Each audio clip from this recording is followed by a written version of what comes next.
welcome all the second PUC students to the next session of atoms, topic atom.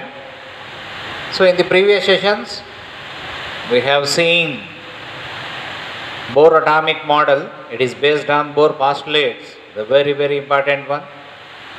So Bohr frequency condition, Bohr quantum condition, centripetal force is provided by electrostatic force. So we saw those things. Using those postulates, we derived expression for the velocity of the electron which is going round the nucleus. Then we derived expression for the radius of the permitted orbit in the last class. That expression is found to be that radius of the nth permitted orbit is epsilon naught n square h square divided by pi m z e square. Okay? So we derived this expression. Then necessary centripetal force is given by electrostatic force. So from that expression, so r square, here 1 r cancels, mv square equals ze square divided by 4 pi epsilon naught rn. Okay? So already we saw in the Rutherford model, the kinetic energy of the electron is given by half mv square. If we substitute for mv square, we will get this expression. Similarly, the potential energy of the system of two charges is given by 1 by 4 pi epsilon naught Ze into minus E. It becomes minus Ze square divided by distance. Okay? So in electrostatics, we derived that expression. Then if we add kinetic energy and potential energy, we will get the total energy. See? So if I substitute both of them, Ze square by 4 pi epsilon naught is the common factor. I am left with half minus 1. This half minus 1 becomes minus half. This gives the expression for the total energy of the electron in the permitted orbit. We derived this in the Rutherford model itself. If I substitute for radius in this expression, because I know the expression for radius, if I substitute for this radius, this expression, okay, so energy of the electron in the nth permitted orbit is minus half Ze square divided by 4 pi epsilon naught into 1 by Rn. What is Rn is this much. 1 by Rn is, this goes to numerator, this comes to denominator. Therefore it becomes pi m Ze square divided by epsilon naught n square h square. Okay? This pi goes with this pi. Okay? So then 2 into 4, 8. This m z into z square. E square into e square becomes e power 4. 2 into 4 becomes 8. Epsilon naught into epsilon naught becomes epsilon square. N square h square. This is the expression for the total energy of the electron in the permitted orbit. Okay? Yes. So observe that expression clearly and properly. So what can you think of? The energy of the electron is negative. That is very important observation. Energy of the electron is negative. That means an electron has negative values of energy. Means what? It is not free. Okay? It is in bound state. It is bound to the system. Nucleus holds it. To come out of that place, from that system, from that orbit, work has to be done. Energy is to be supplied. Therefore, electrons in atoms are not free. To make them free, to remove those electrons from atoms, we have to supply energy. Okay? in future let us see how to supply energy and all those things. Okay? Yes. Now, the second observation is inversely proportional to the principal quantum number. So, for K shell, n equals 1, for L shell, n equals 2. Therefore, this is negative value decreases. That means energy of the electron increases.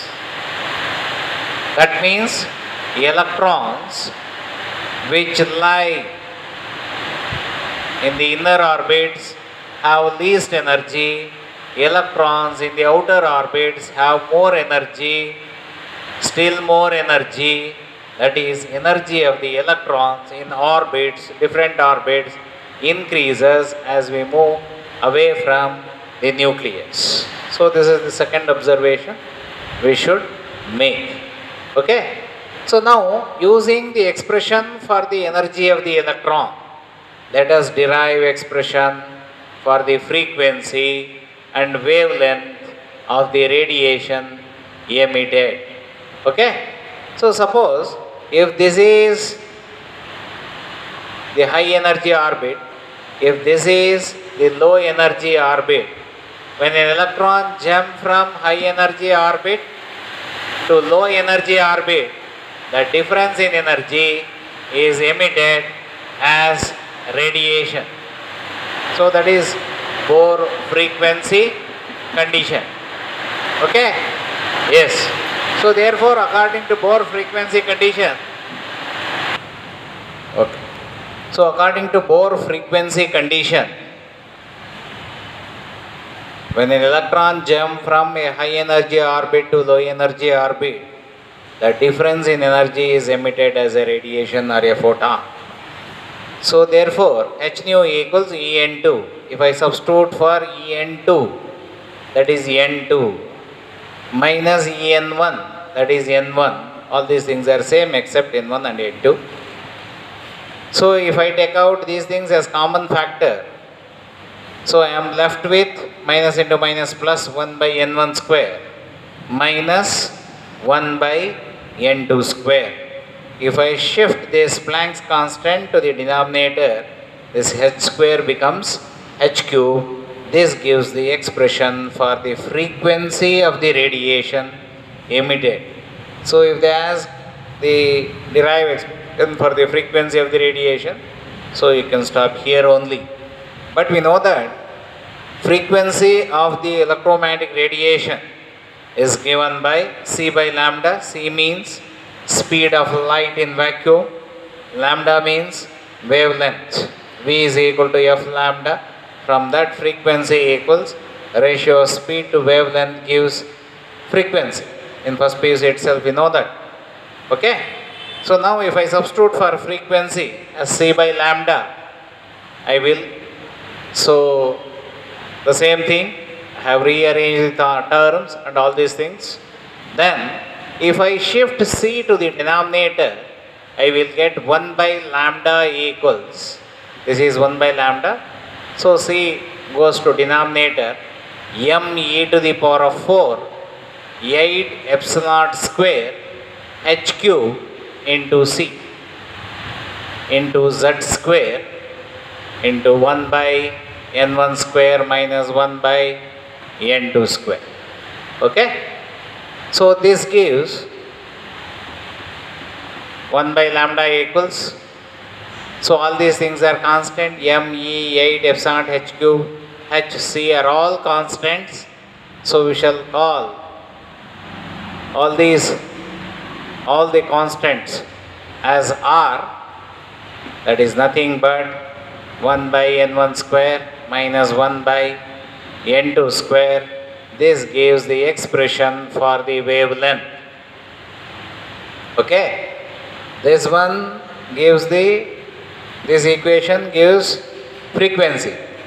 This gives wavelength, where r equals, in the place of r, what we have?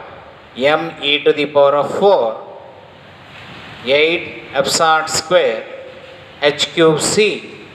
This constant is called Rydberg's constant. Okay.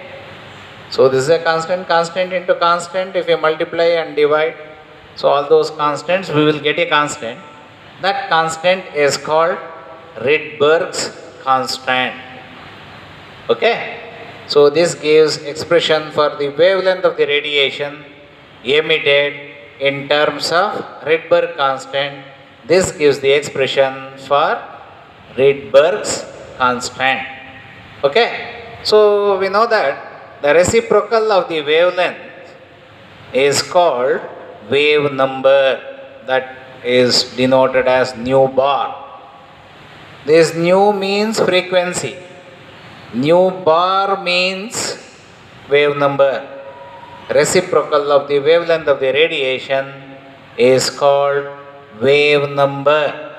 That wave number is given by Rz square into 1 by N1 square minus 1 by N2 square. For hydrogen atom, it is Z equals 1. It is nothing but R into 1 by N1 square minus 1 by N2 square. Okay.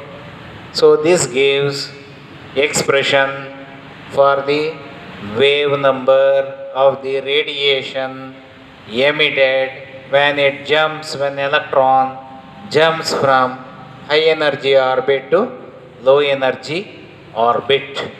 Okay. So this is about Bohr's theory of hydrogen atom. So clearly understand properly. Using those three postulates, we applied those postulates to hydrogen atom. Okay. So from that we found expression for velocity, radius, kinetic energy, potential energy, total energy, then expression for frequency, then expression for wavelength, Rydberg constant, wave number. So learn all these things. So then try to find the velocity of electron, radius of the first and second orbit, then find the kinetic energy, potential energy, and all those things. So this energy of the electron in the first Bohr orbit of hydrogen atom. So try to find all those things. All these data are available in your logbook in the last page. Okay. In the next session, we shall move to the different spectral series. Thank you.